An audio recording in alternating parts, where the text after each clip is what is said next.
Hindi umuwing talunan ang Pilipinas mula sa negosasyon nito sa Estados Unidos ukol sa duties o taripa. Yan ay ayon sa trade negotiators ni Pangulong Marcos at ng ilang ekonomista. Kaya para sa Weekly Digit ngayong linggo, expected nyo na malamang kung ano ang numero. Hindi ba, Lois? Tama ka, Menchu. Dahil mainit ang usapin ukol sa taripa, ito na nga ang ating Weekly Digit, 19% US tariff ang isa sa mga pasalubong ni Pangulong Bongbong Marcos mula sa official visit niya sa Washington, D.C. Yan ang napagkasundoan ni Ginoong Marcos at ni US President Donald Trump na buwis sa mga produktong gawa sa Pilipinas na aangkatin ng Amerika.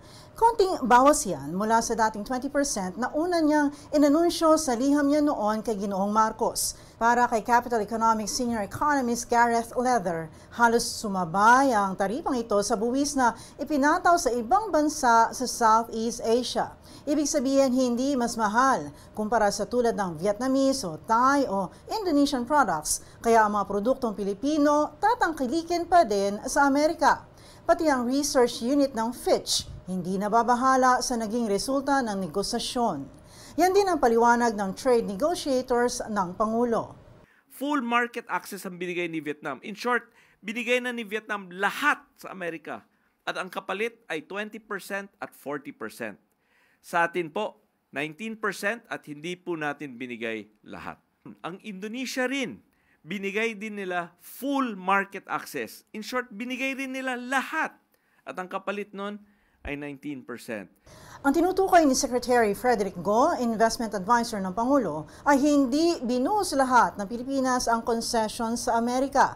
Zero tariff o walang buwis ang mga kotse, soy at wheat o trigo na mula Amerika na ibibenta dito sa Pilipinas. Pero dahil daw ang Pilipinas ay hindi gumagawa ng mga produktong yan, kaya walang industriyang masasaktan. Ang imported na gamot mula Amerika, zero tariff na din dahil mahal ang gamot dito sa atin. Ang purpose po nun ay baba ang presyo ng bilihin sa Pilipinas. So pag nagpasok tayo ng gamot, for example, na walang taripa, mumura ang gamot. Pag nagpasok tayo ng feeds dito na mura, mumura din ang presyo ng baboy, presyo ng manok, presyo ng isda. Ganun po yun.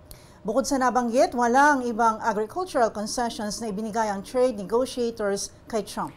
Pero Lois, paano yung concern ng mga magsasaka na bubuhos sa mga farm produce mula Amerika na mas mura, kaya talo ang ating mga kababayan?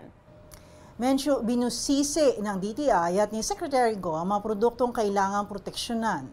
Kaya may buwis pa din ng imported na asukal, mais, bigas, manok, baboy, isda at iba pang seafood. Version 3.0 ang 19% Trump tariffs, ngunit maaaring may version 4.0 pa. Dahil ayon kay Secretary Go, hindi pa tapos ang negosasyon. At yan ang ating Weekly Digit ngayong linggo. Balik sa iyo, Menchu. Maraming salamat, Lois Calderon. Samantala, ayon din kay Ambassador Romualdez, tinanggap ni US President Trump ang imbitasyon na bumisita sa Pilipinas sa susunod na taon.